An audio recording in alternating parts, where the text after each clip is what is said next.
Hello, this is Nicole Whitlock with eCom Sellers, and this is the eCom Sellers podcast. Normally, I am here with my partner in crime, Miss Kelly Ward, but today Kelly is not with us, so we'll see her in the next podcast. But in any case, we are glad to be here. We hope that you'll share this out with a friend, let somebody else know about the eCom Sellers podcast. And normally we cover e-commerce news, tips, and more. So let someone else know about that. We have a lot of news to cover. Our tip is to talk about what to source and sell in the month of May because it's May 1st. So with that, let's get into the news. I'm going to share my screen since it's just me. And we're going to get into it. So let me get this going. All right. So we're going to do full screen. There we go. All right. So our first news article actually comes to us from CNN. And then the CNN article, and what happens is I launch these articles in advance and then stuff happens. So this first one comes to us from CNN Business, and it is talking about UPS. And UPS flashes a warning sign about the economy. So basically, UPS is saying that the economy is slowing. And that's because of the traffic that they typically get and the traffic that they're getting right now. So they are letting everyone know that they feel like the economy is continuing to slow. So America's largest truck company said Tuesday that revenue fell 6% in the first quarter compared to a year earlier, and that their operating profit fell 22%. So I think that's very interesting. I also think it's probably partially indicative to what's happening throughout the economy with the number of layoffs. Companies have laid off a lot of people. They're cutting expenses. So in addition to maybe people spending a little bit less, companies are also spending a little bit less. And so that's probably contributing to the slowdown, not in a positive way. So if you want to check out this article, you can go through and read it. Again, it's CNN Business. And the article is UPS flashes a warning sign about the U.S. economy and letting everybody know that the economy is slowing. All right, so the next article comes to us from TechCrunch. And TechCrunch is talking about that Amazon, for the first time in years, omitted India's business in their earnings. Now, Amazon does have a presence in India, but it feels like, based on this article in TechCrunch, that Amazon is pulling back from India. They have a huge competitor there that is like the equivalent of Walmart. I think it is called, scroll down just a little bit. The name of it is, I can't remember. Flipkart. Flipkart. And so they are saying that for the first time they were admitted from the Q1 quarterly earnings. So it'll be interesting to see if they exclude them from Q2, Q3, and Q4. And they believe that this may be Amazon's way of shutting down their services. They did shut down services, in India, and that they're going to slowly back out. They poured in $7 billion into India operations over the last decade, and they were competing aggressively with the Walmart-backed Flipkart in India. But Amazon is still lagging behind Flipkart, and they're struggling to make inroads in smaller Indian cities and towns. So this is very interesting. Let's see what happens the rest of the year, whether or not they include Indian numbers or not. That's definitely going to make the numbers look lower, but I guess maybe operating in India is costing them money. So again, this comes to us from TechCrunch, and it's talking about the fact that Amazon omitted India's business in their earnings for the first time in years. The next article comes to us from Fox Business, and Fox Business, we're continuing to talk about Bed Bath & Beyond. But in this article, Fox Business, they're talking about Bed Bath & Beyond's coupons are being accepted at Big Lots and the Container Store in the wake of the store's bankruptcy. So Bed Bath & Beyond is no longer accepting coupons. They're popular, big, giant, blue, rectangular coupons. And so they are saying that Big Lots and the Container Store said that they are going to accept those big blue and white coupons for 20% off, which I guess is a great thing. Big Lots, I don't know. they could get some extra business from Bed Bath and Beyond. Bed Bath and Beyond is priced pretty high, but they did have some deals from time to time, especially in their clearance. You could find some really great deals. And to cash in on the one-time offer, you must purchase at least $50 worth of stuff.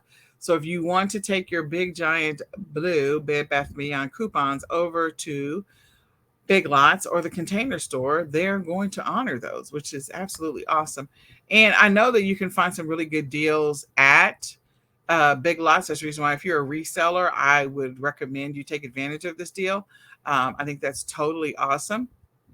Container Store is also high price, so I don't know if you'll be able to make the margins work, but you definitely can make the margins work at Big Lots. So look into that. All right, the next article comes to us from The Street. I'm assuming it's the Wall Street Journal. And it's talking about the fact that Amazon is axing a product line that many people loved. And yes, I was very unhappy with this. So Amazon is axing the, what is the watch called? It's not a Fitbit, it's a Halo, Amazon Halo. So they are axing the Halo, which is like, okay, I'm not okay with that because I actually have a Halo that I haven't even activated yet. So for customers who purchased a Halo Band, Halo View, Halo Rise, all purchases made within the last 12 months will be refunded. So if you bought a Halo in the last 12 months, they will be refunded. The company is also encouraging consumers to send any Halo devices to Amazon's in-house recycling program. Why would you do that? Like, it's a great device. Anyway, they made the decision and they posted a statement on the 26th of April. And this is going to begin August the 1st, that Halo devices and the Halo app will no longer function. That sucks. So you can get a refund of your money. I'm not very happy with this. I'm quite disappointed. So anyway, effective July 31st. So don't be surprised by it. They are axing it. And I'm hoping maybe that some of the other devices that were similar to the Halo, like they will offer some discounts for people to be able to buy those. We'll see. I don't know, but we'll see. The next article comes to us from Dallas Fort Worth NBCW. And I'm in the Dallas Fort Worth area. That's the reason why I said that way. But anyway, Dallas retailer Tuesday morning is going out of business and they're going to have a liquidation. So Dallas retailer has closed 265 stores since February. The remaining 200 will start liquidation sales soon, including the 59 stores in Texas. So if you're a reseller, you want to get to that Tuesday morning because they're going to probably have some really great deals for buying inventory. So they filed for bankruptcy. The retailer filed a second bankruptcy in 3 years, has been closing stores in recent years. They have 59 stores in Texas, including 18 in the Dallas-Fort Worth area, which is where I live. And the closings, of course, come as Bed Bath & Beyond is shutting down operations as well. So that's disappointing because I actually do like Tuesday morning over Michael's. I do like them, but it's going to be a really good opportunity for those who have the cash to be able to go out and take advantage of the liquidation, the Tuesday morning store. So be on the lookout for that. They're going to be announcing it. It's going to be pretty soon. This was in the news as of the 29th of April. All right, so the next article comes to us from eCommerce Bytes. And in this article, it is eBay launches another program that puts branded sellers front and center. They've been working on this whole branding, those who have brands, trying to support them. So this continues down the path of, certified brands with eBay for luxury goods. So in any case, if you have watches, handbags, fine jewelry, it's a growing roster, they say. And so listing them through the program will include direct from the brand or direct authorized seller badges, so that they can say that you're certified by the brand. So if you happen to have a brand or you're approved to be able to sell the brand, they're guaranteeing the authenticity, they're certifying the brand, and you can read the rest of this article on eCommerce Bytes. The next article comes to us from eCommerce Bytes. And this article is about eBay says the organic impression dropped significantly, that they believe it was a glitch that caused sellers' organic impressions to drop significantly on the 27th. So it was a technical issue, as my understanding has been resolved, but they just were acknowledging it. And so you can read more about it on eCommerce Bytes. If you were running ads on eBay, that may have impacted you. If you were creating listings on the 27th, that may have impacted you as well. So the next article comes to us from eCommerce Bytes, and they're talking about eBay announces international shipping will replace the global shipping program GSP and the eBay international shipping, I forget what the D stands for, delivery by July. So basically, the international shipping program is going to replace both of those programs by July. And I thought I saw another article that they were going to automatically enroll people unless you decide you don't. So all eligible sellers previously using GSP, which I was one of those people, and now have access to the new program, which provides more benefits to buyers and sellers. Additionally, eBay's international shipping program will be discontinued. An international eBay international standard delivery, not shipping delivery. Standard delivery will be discontinued on July 1st, as eligible sellers are also upgraded to the new program. So both of them are going to be upgraded to the new program. Let me just say this: international shipping program and international standard delivery, like, it's too close. The names are like, anyway, the names are too close. So if you were in the program, you're a legacy enrollment into both of those programs and you don't have to worry about it. And I thought that I saw an article about people being automatically enrolled, but it could be those people that were legacy. So some of the benefits: sellers have voiced concerns over the program. No combined shipping, authorized reselling restrictions, can't get items back if they're returned, excluded countries, editing required to include weight and dimensions, um, mixed messaging about the program, some confusion, and then opting out of the eBay international shipping program. So it appears sellers cannot specifically ahead of time, cannot specify specifically, listen to me, cannot specify ahead of time that they don't want to be migrated to the new eBay international shipping program, but must opt out after eBay enrolls them. So yes, I did get a notification that eBay was going to enroll me and that I had the option to opt out. So interesting. So that is, again, eCommerce Bytes. You can go and read that article. The next article comes to us from eCommerce Bytes, and it is talking about eBay and Amazon. They're going to tweak their IP programs on World International Property Day. So World International Property Day was the 26th and of April. Today is May the 1st, so this is after the fact. And what specifically they're going to tweak, I did not really get a clear understanding of exactly what they're going to tweak. But it says, okay, so Amazon linked a page describing programs to help protect trademarks, copyrights, patents, and more. The page featured the message, let's protect the brand you built. You've put everything into branding or into building your brand. Let's work together to tweak it, and a link to the brand registry. But I'm already registered for brand registry, so I don't know how they're improving it. And then eBay did a post same day, 26th. Today we join at WIPO, which I'm assuming is World Intellectual Property Day or something.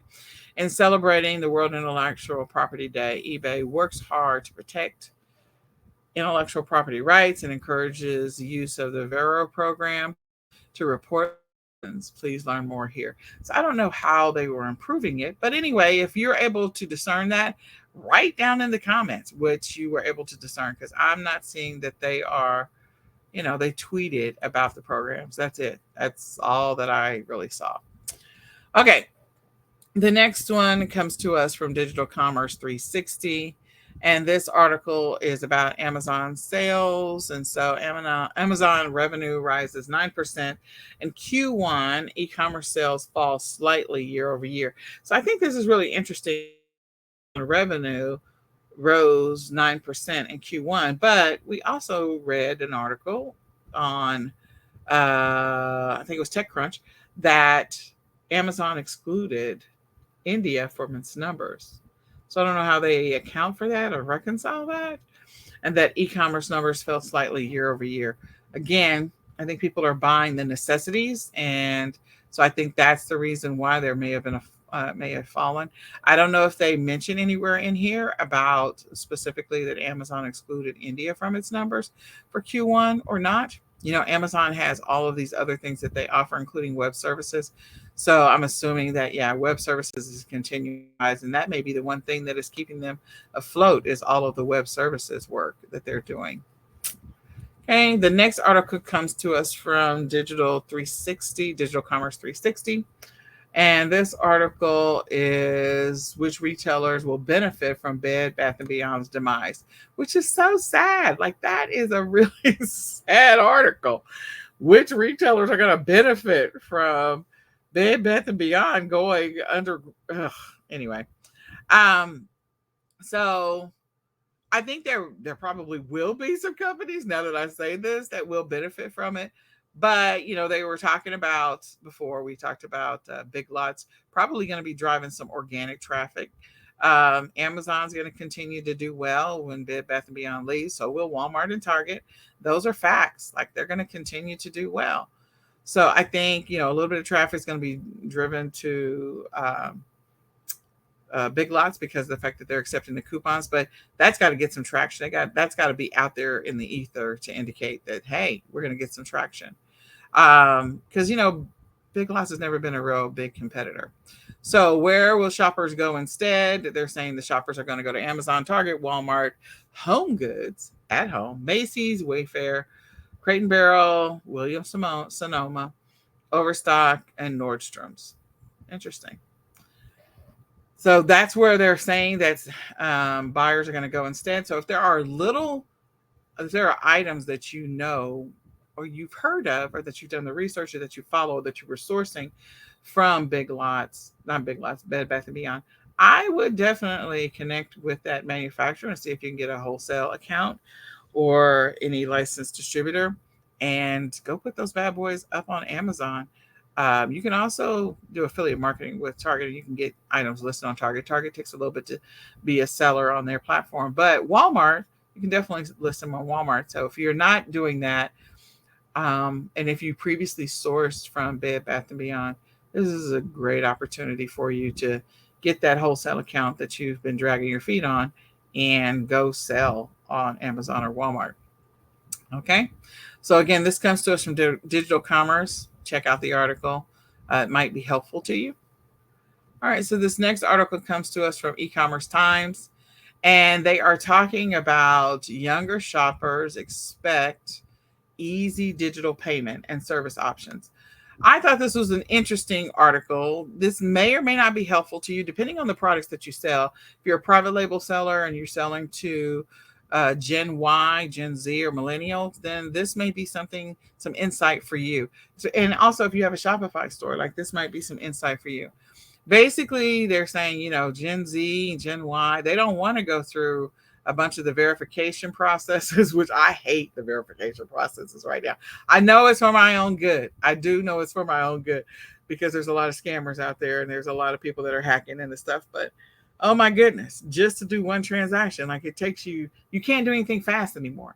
And to verify who you are and unlocking your credit cards and disputing transactions, these are the things that they are not happy about. They're also not happy about some of the banking experiences that they're having. So I thought this was interesting, and maybe, just maybe, you have a solution, or maybe there's something you can do with your amazing Shopify store. If you have one, or your specific brand, and you have your own storefront and you're not using one of the other platforms, to kind of draw the Gen Y, Gen Z to you. So go check out this article, eCommerce Times. It's talking about young shoppers, and they just want to do things differently. They don't want to do stuff that everybody else has done for years. They want to do things differently. The next article comes to us from eCommerce Times, and they are talking about how partner agencies help sellers survive on Amazon. Now, this is really about the tools that people use to be able to sell on Amazon. And the thing that I thought was interesting is even in the article, they're admitting that Amazon has a lot of hurdles. And they do. They say one of the biggest hurdles of business sellers on Amazon right now is complying with the online retail giants' multiple selling options, policies, and guidelines. Knowing how to navigate Amazon advertising rules, fulfillment by Amazon policies, Amazon brand registry requirements can mean success or failure for a brand. And that's absolutely true. So those tactics include optimizing product listing, using the right keywords, and leveraging advertising tools to increase visibility and sales. New sellers on Amazon typically find that one of the biggest challenges is not towing the Amazon line. So, yes, you can run into challenges trying to sell on Amazon. And they're talking about some of the tools that might be helpful, or some of the companies that are trying to be helpful so that sellers can be successful on Amazon. So I thought this was an interesting article. You might want to go check it out yourself. It comes to us from eCommerce Times, and it is definitely worth the read. So I hope all of this is helpful and beneficial information to you and on your e-commerce journey, wherever you are on your e-commerce journey. And now we're going to transition over to discussing the tip. So let's get into the tip. All right. So these are our thoughts about products to source and sell in May. Some of them you'll source, some of them you'll sell, some of them you'll do both. But just, what do I need to get a hold of? What inventory do I need to grab? I'm going to tell you at the top of the list, like if you get the opportunity, definitely grab some Tuesday morning inventory, definitely grab some Bed Bath and Beyond inventory. If you can get it at a right price, take advantage of that and use that to your benefit. That's especially if you're already selling those types of products or similar or related products, definitely grab that inventory. And if you've got the cash flow to be able to sell those items or be able to acquire them. So that would be the number one thing I would tell you to source. Okay, that's your source it now and continue to source it for the entire month of May. Okay, so the next one is trying to get my mouse to move. You should be selling Mother's Day and Father's Day. We're like right up on Mother's Day, but if you're going to do merchant fulfilled, you can still sell some Mother's Day stuff. There's a lot of people that are still in the state of shock that Mother's Day is like in 2 weekends. So they're kind of caught off guard. And so if you put your listings up today, tomorrow, the next day, you can still get some sales. You can get a lot of sales right about now. Father's Day is in June for those who are not paying attention. So you got a few months, but you need to go ahead and list those items now. Don't be waiting to do that. Do that now. You don't run into any problems with, trying to get that item to a customer in a timely manner. So Mother's Day, definitely do merchant fulfilled if you have the opportunity. I wouldn't send any shipments into a fulfillment center right now. It's really close. I would just go ahead and merchant fulfill Mother's Day if you have the opportunity. You can send it in. Just know that they allow up to 2 weeks. Now, will people buy Mother's Day stuff after Mother's Day? Absolutely. Mother's Day, mothers will be getting gifts, so they'll buy stuff for themselves after Mother's Day is over. So you can still get some sales. All right. And some of the Mother's Day gifts might work for weddings that are coming up. Some of the Mother's Day gifts may work for graduations that are coming up. So again, you could still send it into a warehouse if you don't want to touch it. Next, I would definitely sell graduation stuff. And you might as well just throw wedding stuff in there as well. I don't know if I put wedding on the slides or not, but graduation from not just college, graduation from high school, graduation from middle school going to high school, graduation from elementary school going to middle school, graduation from preschool going to elementary. So all of those are options. You've got graduation gifts for the little ones and graduation gifts for the bigger ones. Don't overlook graduation gifts and graduation gift ideas and graduation gift opportunities. And if you're struggling to figure out what are some of those graduation gift ideas, Google search and say graduation gifts for a teenager. I'm confident something will come up. Graduation gifts for a senior, graduation gifts for a college student. Like just Google it. Those are long tail keywords, just so you know. And you just type it into Google and see what comes up, or type it into ChatGPT and see what they tell you.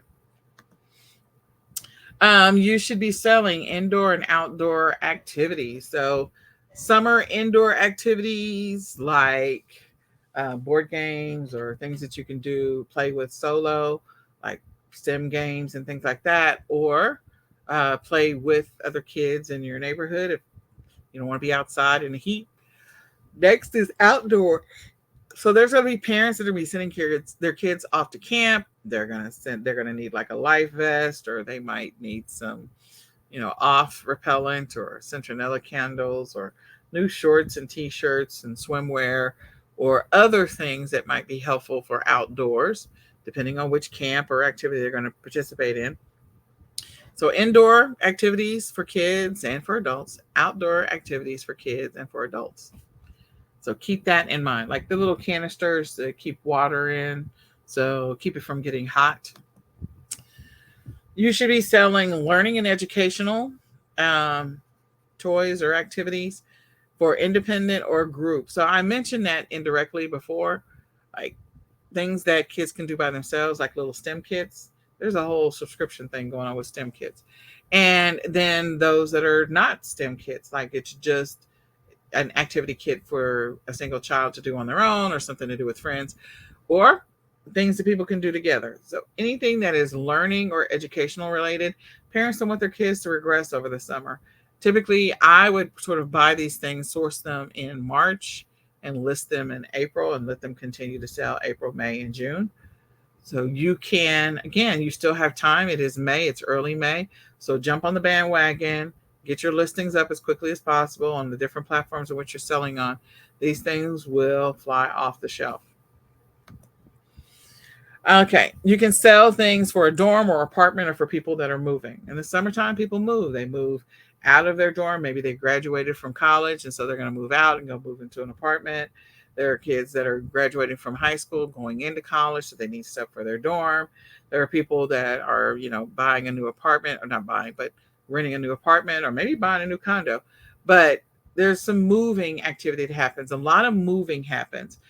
Parents might get a new job. Maybe they were working in California and they're going to move to Texas. They got a new job in Texas. They want to get settled in and have their kids ready to start school in the fall. So there's a lot of moving activity that happens, not just for college students, not just for graduates and things like that, but also families move because of the fact that they need to get their kids in the school district that they want to be in for the fall. They do that in advance. Next thing, you should be selling travel related stuff. Travel. Trips to grandma's, trips on summer vacations, trips to hang out with friends or cousins, or go out to, grandma and grandpa's farm, or whatever those happen to be. Activities in the back of the car, activities on the bus, activities in the plane. Maybe they're going on a cruise. Maybe they're not going, like any type of things. Maybe they're going away from summer camp. All of those are travel related. Maybe they're going to rent out a Verbo for a month. Maybe family reunion. So people are all traveling to go to a family reunion. Or maybe there's, games and meets over the summer. So you've got to travel to those. Anything that is travel related. Think about all the things that you might need if you're traveling to a game. Think of all the things you might need if you're traveling to a family reunion, or you're traveling for a wedding, or you're traveling to go to grandma's, like all of those types of things. And also the things you need if you go to summer camp. Typically, there are online lists. I would definitely source the necessities, maybe sell them in a bundle. Now, from a sourcing standpoint, I'm definitely talking about sourcing the necessities and the replenishables. Why? Because the economy is slightly slowing down and people don't have jobs. For some people, they still haven't found a job. For other people, they are just trying to stretch their dollar. They're not going out to eat as much. They're not ordering as much stuff from Amazon. And when they are ordering from Amazon or eBay or Walmart, they're only ordering what they really, really, really, really need. So think about bundle opportunities of what people really, really, really, really need, and list the necessities instead of the luxury. Definitely list the necessities and not the luxuries. My phone went off and it just lost my train of thought there. Also look for opportunities to list replenishables. There's going to be a lot of replenishables. There's definitely going to be replenishables for back to school, so you should source that. But replenishables for any of the summer related travel stuff, replenishables for mom, things that she might buy that she buys on a regular basis. A replenishable is anything that when it's gone or empty or used up, you have to replace it. You have to buy more. Okay. So go after those things that are defined or deemed as necessities that when they're gone, you need to buy more. Next, I would source for some of the summer movies. There's a lot of blockbuster movies that are actually coming out this year, more this year than last year, as we continue to try and gain momentum further and further away from the COVID pandemic, even though COVID is still out there in the universe. You've got Marvel movies coming out this summer. You've got DC movies coming out this summer. You've got cartoons coming out this summer. There's going to be a bunch of things that are coming out. People did not expect Super Mario Brothers to do what it did, and it's still like raking in the dollars. So people have missed the movies, and this is the second big movie. Before that, it was Maverick.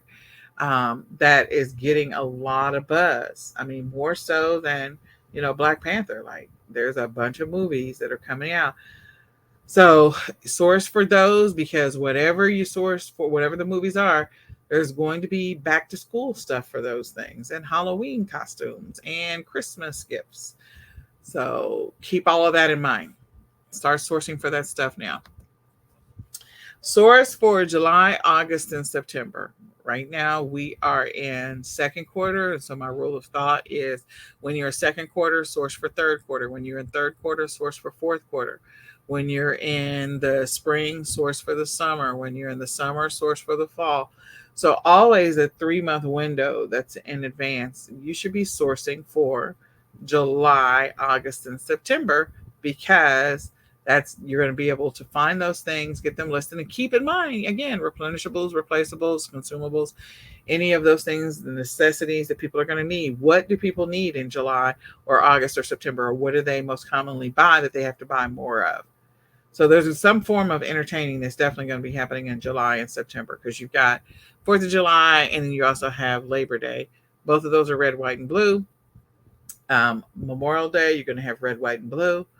And then you have some election stuff that's happening. And next year will definitely be big elections. So red, white, and blue is going to be a big thing, paying attention to all of that. But what are the other things? Sourcing for back to school and sourcing for the fall. And what are the things that people do in the fall? They like buy tarps for their motorcycles and their boats and for their cars that have the sunroof. Those are things that people buy. So expand your thinking about what it is that people will potentially buy in those months and begin the process of sourcing for those things now. So I hope this info is helpful. I hope you use it as you go on your journey to source products for in May, and prepare to make some money in May. So with that, I do want to let you know about our upcoming workshop. It is Outsourcing with Virtual Assistants Mastery. And so with this workshop, you will be able to get your virtual assistant in place to hopefully make a dent in your business by Q4. That is always the objective. That is always the goal. If you've ever wanted to hire a VA, if you've ever wanted to know what's involved in hiring a VA, you should sign up. You can go to swiy.co/VA mastery. Again, swiy.co/VA mastery, swiy.co/VA mastery. And so if you want to know what we're covering in session 1 is an overview to get you going. We're going to talk about and analyze your business needs and your operations. You're going to write your documents and your vision for your business, and also set your goals and get organized and build a schedule. By session 2, we're going to be going through your operations and defining what your operations are. What are the skills that you need? What is the knowledge that the person needs to have or experience, or no experience? And we're going to document your business processes and record your standard operating procedures. That is always important. Session 3, we're going to be going through and building a realistic timeline and bringing on a VA. We're going to talk about a realistic budget to help you prepare for the arrival of this VA so you can afford them and have enough money to be able to pay them long enough for them they can turn things around in your business. So they have to have a direct impact on your business. You will be going through and doing some research, and then you will be define what it is that you want and you need for the future. We're going to do some future planning. In session 4, we're going to talk about the tools. There's a lot of tools when you hire a VA that are going to help you to be able to use that VA and to be able to keep your business and your information about your business safe. So we're going to talk through that, things that are paid, things that are not paid. We're going to dissect what you do and what you really need. We're going to talk about security protocols, and we're going to talk about NDAs, NCAs, contracts, and agreements with this VA or service. Session 5, we're going to talk about hiring an individual. We're going to go through the pros and cons of hiring an individual, where to find them, help you develop a interview script so that you can bring them on board, and help you to go through the analysis to make a decision of whether or not you're going to bring that person on board. Session 6, we're going to talk about service providers and the pros and cons of hiring a service provider to do work for you, to review where to find them, and help you build a decision tree on whether or not which ones are the best service providers to hire for the thing that you need them for. Again, we're doing all that analysis of what are the things that you need way back in sessions 3 and 4. And then doing a fit gap analysis based on what the services this company provides, what is going to work for me, what's not going to work for me, and based on my budget. In session 7, we're going to go through the onboarding process and training your people or training your person or getting your service onboarded so that way, again, that you're operating. So we're going to talk about training your resource, building a training plan and putting together a timeline, making an offer if you're going to hire a service or a person, and then determining what a pay for service option is. So what's reasonable versus, what's not reasonable. Like someone, if they want you to hire them for $5,000, like, what are you doing for me for $5,000? So what is the result? What can I expect? And then session 8, we're talking about managing your VA, so establishing expectations and creating timelines with them or deadlines with them, defining your method of communication and interaction, monitoring their progress, and determining whether or not you're going to give them a promotion. And then what are some of the accounting requirements that you need to keep track of when you're hiring a VA? Like, what's the implications to your business? So all the sessions will be recorded. If you create your SOPs, your standard operating procedures in Q2, you'll be able to hire and train your VA in Q3, and it's going to have a direct impact on your business in Q4. So you can go to swiy.co/VA mastery. Again, swiy.co/VA mastery. Next, we do have a workshop that is coming up on sourcing products. If you're a person that is struggling with sourcing products, I just gave you a bunch of ideas, like go ahead and go to Bed Bath & Beyond and source some products. And also Tuesday morning, when it comes up, they said that they're going to be liquidating. Like, it's in the news that they're actually liquidating. They're telling you that's what they're going to do. So since that's what they're going to do, take advantage of that and get some inventory dirt cheap and sell it. This is a 2-part workshop. If you're an Academy member, it's absolutely free for you. If you're not an Academy member, you can go and sign up at swiy.co/product sourcing. Again, swiy.co/product sourcing, or you can scan the QR code, whichever one works for you. Next, I did want to mention about eCom Sellers Academy and some of the perks that we have at eCom Sellers Academy. So some people are always asking me, like, what do you get as an Academy member? So here's what you get. You get live weekly trainings. They're at 8 p.m. Central Standard Time on Tuesdays. You get a live weekly Q&A, or you get a Q&A session for sure. You get a quarterly coaching session. It's absolutely free. It's included. Access to our membership site, access to over 200 training videos and workshops, access to training resources and templates and lists that we put in your back office of your membership site, access to our private Facebook group. In addition to that, you get 10 weekly arbitrage leads list and 10 weekly wholesale leads list that you can use those to go establish wholesale accounts, and your arbitrage leads list. You can use those to help you build your replenishables list so that you have a list of products that you can source over and over and over again. In addition, starting in May, which is today, which rhymes, you're going to get 20% off of eCom Sellers products, services, and summits. So whenever we host a summit, as an Academy member, active Academy member, you'll get 20% off. As an active Academy member, when we offer services, you'll get 20% off. And as an active Academy member, you'll get 20% off of any products. So when we launch our planners, you'll be able to get them for 20% off. As compared to everyone else. So you can sign up at eCom Sellers Academy. It's $17.99 a month, or you can sign up for the lifetime and never pay again, like never pay again. So you can go to ecomsellersacademy.com right now, $17.99 a month. Go to ecomsellersacademy.com and sign up for the lifetime. and never pay again. You also get a free ecom planner if you sign up for the lifetime. Okay.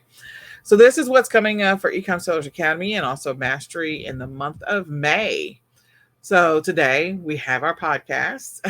We also have our product sourcing series, workshop series, part 1 and part 2 inside of eCom Sellers Academy. We have our free webinar Wednesdays workshops. In the month of May, we have a webinar Wednesday workshop on how to become a successful Amazon seller, how to become a successful eBay seller, how to become a successful Etsy seller, and how to start an e-commerce side hustle with no inventory. And that one's in on May the 24th. And also Webinar Wednesdays, the best AI tools for your side hustle. So those are all in the month of May. They're Webinar Wednesdays. You can sign up for those as you see them posted out on Facebook, or you check your email. If you get the eCom Sellers email, like, you can check there and find out where to sign up. In addition to that, we are starting the Virtual Assistant Mastery. So it starts on Saturday at 10 a.m., not 10 p.m. Central Standard Time.